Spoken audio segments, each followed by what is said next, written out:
This podcast contains potentially adult language, adult themes, definitely drinking, and possibly sexual context. Listener discretion is advised.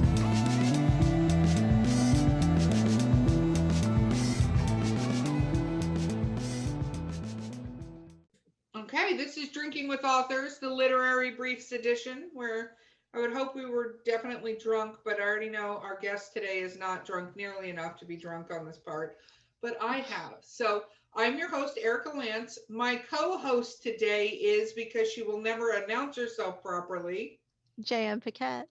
And our guest today is Aidèe Jaimes. Woo! Super exciting. Okay, let's talk a little bit about what we're drinking. I have the last of my champagne and black currant, actually, liqueur. It's black currant liqueur. I am super fucking fancy today. Jam, what do you got? Water. Whatever. Okay, moving on. Aidèe, what are you drinking today? I'm about, a little over half done with my reds apple cider. One bottle. That's fine. You said 6-pack. I was hoping it would be number 4 by now, but it's okay. I'm right here waiting. I thought I was. It's getting warm. Oh no, that's terrible. Oh God. Okay, we have to do rapid fire questions. You want to take a sip before we do rapid fire questions? All right. Okay. All right. Shoot. First question: what is your favorite book of all time? Oh, Karen Marie Monning's, one of them. Oh my God, I cannot. I think I love that she's looking up at the bookshelf. You guys, no, if you're watching YouTube, you see it, but if you're not, you don't get to see her looking up at the bookshelf. You got to put your bookshelf like mine right here, so it's very subtle, like. And what is, I actually don't even have it on that shelf. I don't know which shelf it's on. Why is it one of your favorites? It just is actually, she's the first romance author that I read. Oh. So that in that series was one of my favorites, but that particular one, which is several books into the series, was the one that I just could never part with. That makes sense. What about your least favorite book that you've ever read? Oh, geez. I don't even want to say who it is. I'll just say that it was in my genre that I enjoy reading. And my husband, it was his aunt sent him this book and he wanted me to read it for him. Because I was like, oh, I couldn't do it because he felt bad that he didn't want to read it. Well, that lends this question, which Jen normally asks, but now I'm going to ask it because, yeah, you have to think of another one. So there, whatever. Do you finish a book? Do you always finish books, or are you willing to put them down if you don't like them? No, I put him down. As soon as I don't like it, I know it's terrible because I don't like it when people do it to me, but I understand it. I'll put it down. I just don't review it. I just don't say anything negative about it. So yeah, I just stopped reading it. Do you need to have happy endings in your books? Yes. As a matter of fact, I'll go to a bookstore and whenever I am going to read a book, I'll flip it to the last page and read that. I do that too. Jen is cheering because she does the exact. There's a story behind it, but there was one particular book that ruined everything for her, and now she always reads. Movies too. Arlington Road. My husband made me watch that, and that it does not have a happy ending, and it ruined me. Like I was so angry that I spent an hour and a half or however long it is sitting there watching a movie for it to not have a happy ending. I can't do it. Do not read any Erica Lance books then. I need to make sure that the characters that I see their names at the beginning are also still talking on the last page. Yes, I need a happy ending. I may not always write an ending them as happy, but I want my books to have a happy ending. The ones that So you don't write happy endings all the time, but you insist on reading happy endings. I do. I have one book that's not published that won't have a happy ending, but I'll probably not publish that because of that. None of my horror books have happy endings. Not a single one of them. Oh no. Yeah. Well, I have a theory that at least for me in the horror genre, because I write horror, right? and these characters go through some of the most terrible things in the entire world. Jen's read my stuff, so she knows. As an editor, she wouldn't pick it up as, and a friend maybe, but she would not pick it up as a reader whatsoever. But I feel like they go through these horrible things. Nobody's going to be okay at the end of that. Like, there's not a single person that can go through some of the Maybe stuff. maybe it is the happiest ending you could give them. Death. That's the Stephen King answer. Be like, you're ruined for this world. We'll just kill you off. Yeah, no, I'm on board with that, or leave them there to take out somebody else. It's fine. Go for it, Jen. So are you an ebook reader, or do you need paper in your hands? I will read an ebook, but I need the smell of a book. I like to smell it. I like to feel the paper. Definitely old school. Hardcover, paperback? Paperback. Hardcover is too heavy, especially when they get this big. I see. I'm a Kindle reader through and through, because I'll fall asleep reading, and it falling on me is way different than a book falling on. My poor nose. The soft landing. Yeah, exactly. I'm like, this is much better than, like, I can't tell you how many times my boyfriend has woken up and he's like, here's your Kindle. And I'm like, where was it? He's like, you don't want to know. It moves on the bed when I'm reading. Mm-hmm.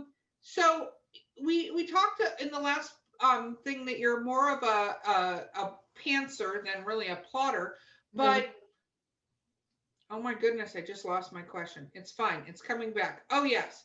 So what are your writing quirks? What are things that your editor always goes, you need to do a find and replace for the word that?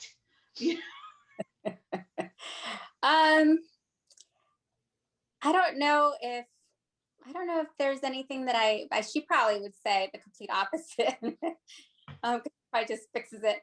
But, I know that I use a lot of then I, or the I, like eyes. That's like a big thing is and one thing that I notice is that I shake their heads a lot. That's pretty much it. They're always shaking their head for something. Yeah, no, Jen's characters are always nodding and shrugging. They're always nodding and shrugging, and they shrug a lot. There's a lot of shoulder action. There is a lot of shoulder action in those particular things. What is your pet peeves as a reader, though? What is something that will make you just chuck the book across the room?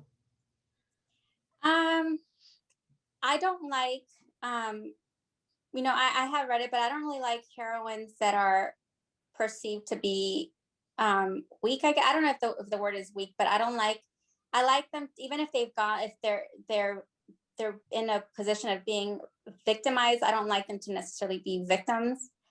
The females specifically. That's one thing that I'll definitely put a book down for that.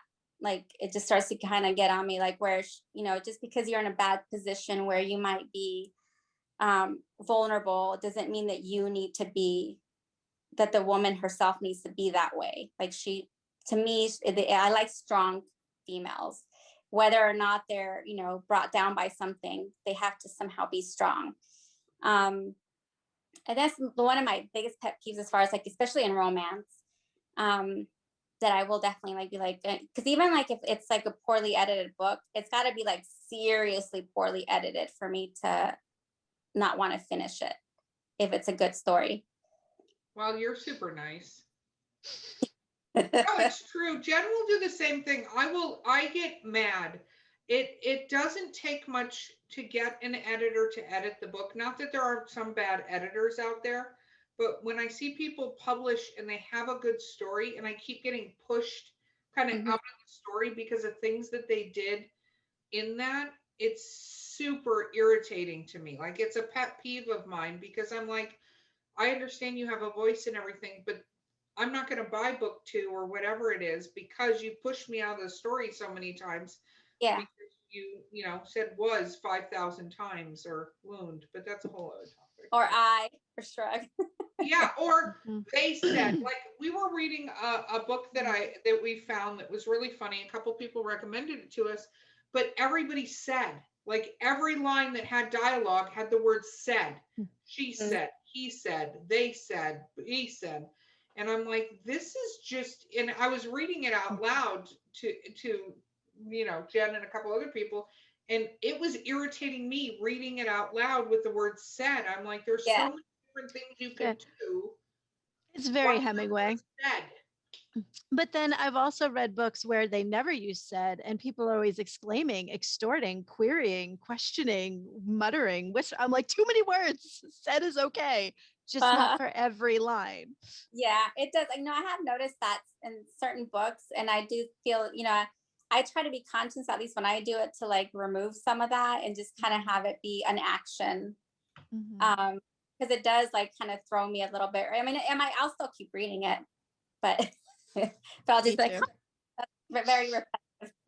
Well, Mhm. and I think it's interesting. I also think it's a really good testament to an author if they can put dialogue where you do not get lost in who is talking.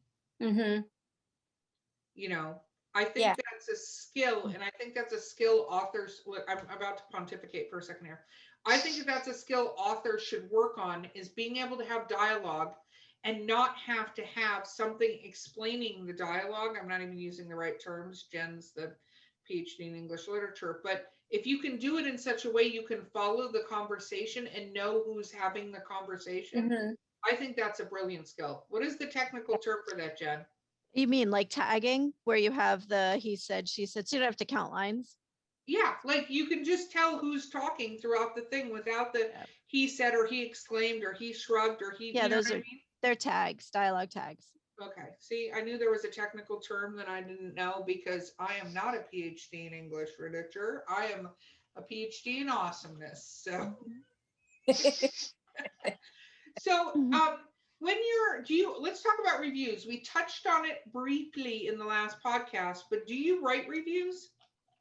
I do. If I'm actually one of those people that like I get like I'll buy something and I get like 1,000 times like review this, and I don't. But I do when I do a book, especially if I really love it, I really try to like make myself like remind myself you need to go on there and say something. And I'll even a lot of times put it on in my group, like, hey, I just read this and you guys got to check this out. Just because I want those reviews too, like I'm hopeful that people will do that for me. So I do try.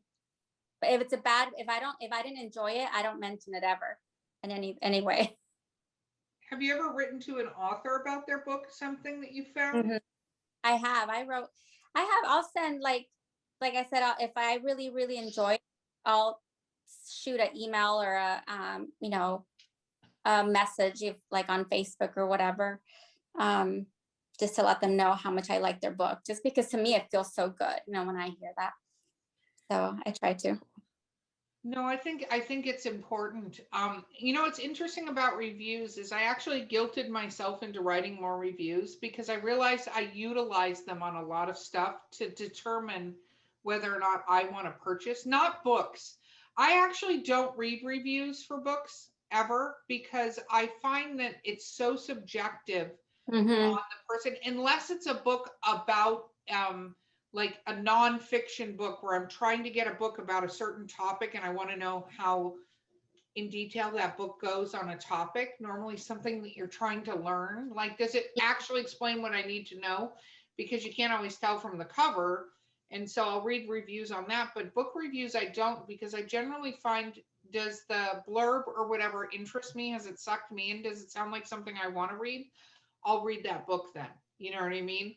And not what do other people think of the book. Only because as an author, having gotten reviews, and they're so very subjective based on the human that's writing the review, I just go, that's not the right thing. But purchasing stuff, say for instance on Amazon, I'll go look up and I broke my leg. I needed a cart, little wheelie scooter thing, which has been Mm-hmm. awesome. Well, guess what? I read all the reviews, but I read the reviews to see who talked about being 6 feet tall and using these carts because I was like, is this big enough for me to use? It was useful. So now I feel slightly guilted into writing reviews because I use them all the time. I'm like, it's not fair if I don't Yeah. write a review on what. What happened? So how fast can you write? If you get to sit down and actually write for a span, how many words can you get done? I can get done, if I have a good, like when my daughter's at school and I just sit down as soon as I get home to the minute she comes home, I probably could get a good 4,000 words in. But Wow. it doesn't Yeah. happen that a lot of times it's, I gotta go to the grocery store or whatever, and then I really only have an hour and then I get only a certain amount of words. But if I really, especially, it's really a lot of times too, if I don't have any research to do, if it's just straight up story writing. But if I have to stop to, look up how does this happen, or how do they do this? How do they make whiskey? Like that sort of stuff, then it obviously takes a lot longer. How far down the rabbit hole do you go? Because a lot of authors that do a lot of research, I'm very good. I'm going to toot my own horn here. I'm very good that if I need a fact to put in the story, I don't go all the way down the rabbit hole. Like if I need a particular hat, I will just go look up what that hat is, briefly describe it, move on. I know people, like we have a friend who went down an entire rabbit hole for hours about a scarf that was at this certain time period that was not that important other than the character was wearing it and she needed just to describe what this particular thing did. But it was like 6 hours later, she's coming up for air on this stupid scarf thing. And I'm like, how important, like if you didn't put that scarf in the story, would the world end? And she's like, no. And I'm like, you lost 6 hours of writing time. But now she knows the history of scarf making and fabric and dyeing. And nobody needs it. That's not what her story's about. No, I don't think I would do it on a scarf. I think if, for just an example, Good Mr. King is based on a diamond company. So they make diamonds, produce them. And so I did, because it's so much in the book, and he actually does do work with diamonds and stuff. So I did kind of like a day where I just did that, because then I already knew, I watched videos, I read, stuff, and after that, I had a pretty good idea of kind of a start to finish, how they produce a diamond, where they come from, whatever. And then I could just write it with inserting some of the facts from that. And and then I would just revisit here and there as I needed, like whatever specific thing, like, what's the rarest diamond or whatever, like that sort of a thing. Then I would just revisit that little spot. Like I didn't go back and do a whole, session on red diamonds, but that was really like the most. Like everything else is kind of like, a lot of my books are based in New Orleans. So I've been to New Orleans a lot of times and I already did a lot of the history there. So I already kind of had that. There's not really, other than like little tidbits here and there. That's, I don't spend like a whole entire day doing a research. One of the good ones, because otherwise some of these research, you're laughing, Jen, but you are one of those that will go completely down the most ridiculous rabbit holes. And I'm like, I'm sorry, was this one sentence in your story that you just spent 8 hours figuring out how to describe a scarf? No. It wasn't her. She was not the scarf person. I wasn't the scarf person, but I do it. I learned all about boats for like, I just needed the name of a boat in my story. And I was like, let me learn every boat possible throughout history to figure out which one I'm going to use. Yeah. Well, see, not needed. You literally could just say a boat. Nobody would care. Like it's a sailboat or a not sailboat. Not important. Oh my goodness. Okay. So, did you keep a lot of diaries as a kid? Journals? My mom would probably kill me. I kept one and it was found, and that was the last one I ever kept. Who was it found by, your mom or siblings? My mom. Oh yeah. That was pretty much the only one. Now I was like, maybe this isn't such a good idea. Yeah. So yeah, that was, I didn't do that. I think that's probably why I would stick that one memo where I wrote my first story in between the mattress, because I was scarred. Oh my goodness. No, I could totally see that. Wow. Jen? Do you write, you like paperbacks or hardcover, well, paperbacks, do you write in your books, or do they have to be pretty and like pristine? Like write in them, like to give away? No No, notes and stuff like that. like your books that you're reading, will you like underline or will you break the spine? Oh, if it's a book that I'm reading, yeah, put You did. stuff in, like I'm the one of those that I like open it because I want it. I don't like it when it's like all like closed up. So I'll break that spine. I don't write in it necessarily or make notes or anything, but yeah, I make it mine. You said you started going to reader events. Have you met any authors that you are a huge fan of in person? I have, I've met a lot of authors I didn't know. So that was pretty cool. And it's actually only been around here where I live. And it was before the pandemic. But that was just upon, the insistence of a friend. She's like, you've got to, she wants me to do one. And I'm such a shy person that I am like, I don't know how I could be face to face with somebody. So she's like, just go to the event. So that was really kind of why I started going, and I was taking my daughter and she likes it. So that was another reason why I started going even more, because she wanted to go. I would take her to the grown-up side first, and then we would go to the kids, and she would get so many like signatures and stuff. I wouldn't get anything. Nobody would ever do anything for me, but for her, she was getting like, her little signed paperback. Ask? I didn't want to ask. I bought books, but she was getting them. She would like go up there and somehow, I don't know, the people person. Well, that's it. I mean, I'll tell you, as being an author, and I think it would be very nice for you to do an event, but being an author, having somebody ask you for your autograph, imagine somebody asks you for your autograph. Like, that is a huge acknowledgement, and you're not putting them out. They're not too busy. Like, they have the same feelings you do when it comes to doing that sort of thing. So next you go to those events, I think it would be great for you to do it, because I love interacting with fans, or even finding people to be fans of my work or other authors that I'm with's work, because it's, when you give somebody a story, sometimes you're giving them something that can completely change their life. Yeah. And you don't even know that some part of what you shared with them, even if it's a book about, mafia and stuff like that, some part of it is inspirational and changes their life. And they are so excited to meet you because you're a celebrity. Like, I think a lot of us as authors forget, not me, obviously, because, but because I got my confidence on in spades, but you forget that you're a celebrity to them. You're this great author of these books that that they've read and they come to love, and these characters they've fallen in love with. So when they come up to you and go, "You wrote this?" and then they want your signature, I'll tell you, I want you to have that moment, because I think when you have that moment, you'll never experience anything like the first time somebody goes, "Can you sign my book?" Yeah.